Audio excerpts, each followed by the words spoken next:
I have another question about the testifying part of this.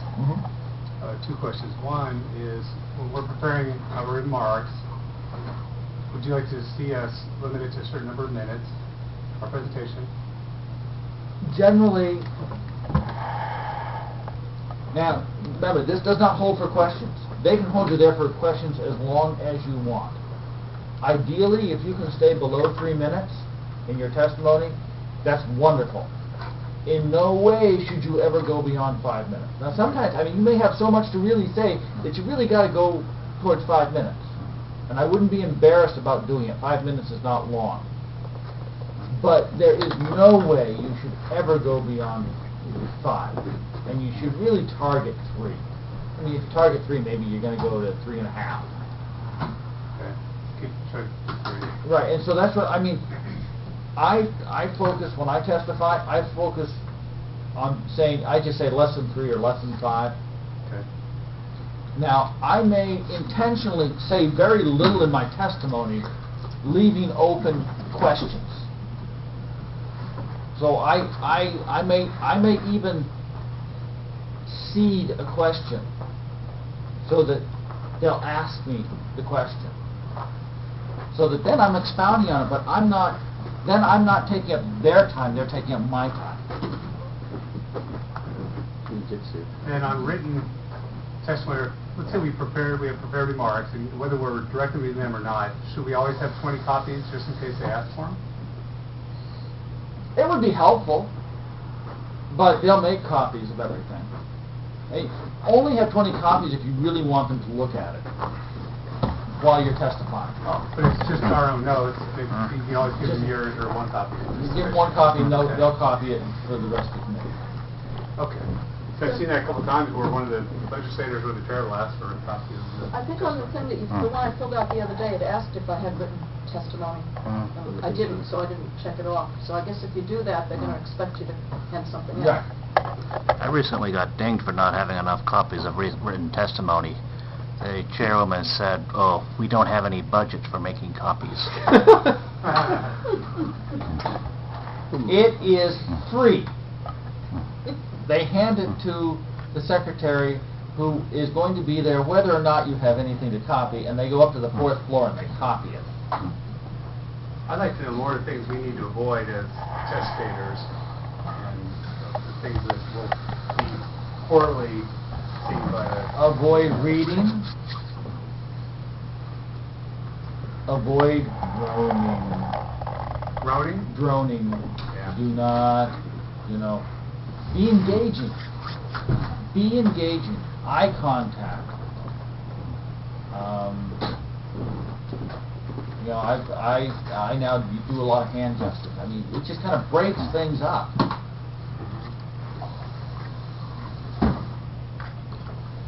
With respect, if I can go back to the question about does testifying matter, or is it useful? 3 things I would keep in mind. One is, for an issue like CHCR 20, whatever it was, 1, 3, the parental rights one, it's so emotional. If it's one of these ones that is so emotional, typically that means it's one of the things that we don't touch. I mean, CHCR 21 is one of the few that we do. But if it's abortion or death sentence or same-sex unions, these kinds of things, it's people are locked into a position that you might know this person for a lifetime to get them to take one step in one direction or the other on this issue. No testimony is going to change some of this stuff. And the stuff about parental rights and parenting, man, that's deep into people. The other thing, so for that reason, that particular bill, it might have been, no matter what you say, it's going to be harder to sway people. A second is really what I've seen is you're going for the people who don't know. When it's not one of those super high emotion bills, and it is one of those kind of like, it's speed limit on a lake. Well, maybe that's not a good example. That turned out to be really emotional. Speed limit on a lake. What if it's, a road between Bow and Pembroke, or, one of these more minor things. There's going to be, or if it's technical in nature. There's going to be people in the committee who don't know. They read the bill. They didn't know really. I don't know.